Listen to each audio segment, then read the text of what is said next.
আজকে মায়ের হাতের রান্না সাবুর খিচুড়ি। কিভাবে এই সাবুর খিচুড়ি বানাতে হয় সেটাই আপনাদের সঙ্গে আজ আমি শেয়ার করব। ভিডিওটি ভালো লাগলে অবশ্যই লাইক করবেন। আশা করি 50টি লাইক অবশ্যই করবেন।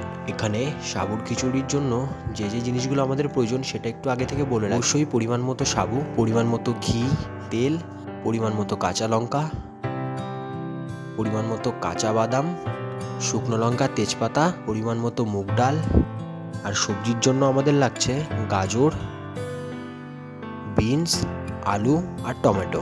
প্রথমে কাঁচা বাদামগুলো হালকা ফ্লেমে রোস্ট করে নেব, তারপর আলুগুলো ভেজে নেব।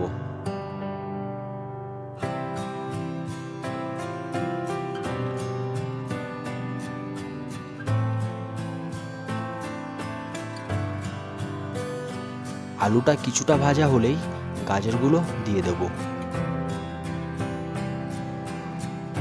গাজর আর আলু একসঙ্গে ভেজে নেওয়ার পরে তার সঙ্গে দিয়ে দেবো বিনস।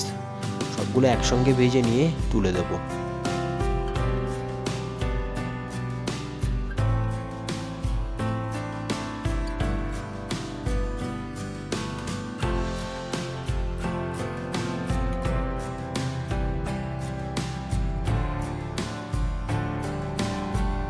তারপর তেলটা গরম হলে তেজপাতা, শুকনো লঙ্কা আর পাঁচফোড়ন দিয়ে দেব। তারপরে ডালটাকে ভেজে নেব।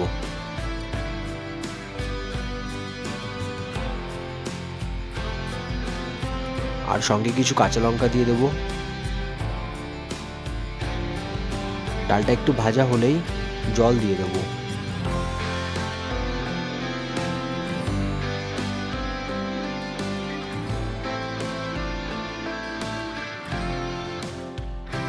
ডালটা সেদ্ধ হয়ে ফুটলেই দিয়ে দেব কেটে রাখা টমেটো কুচিগুলো।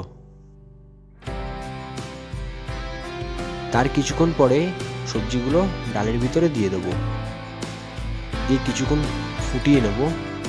তারপর সাবুগুলো দিয়ে দেব।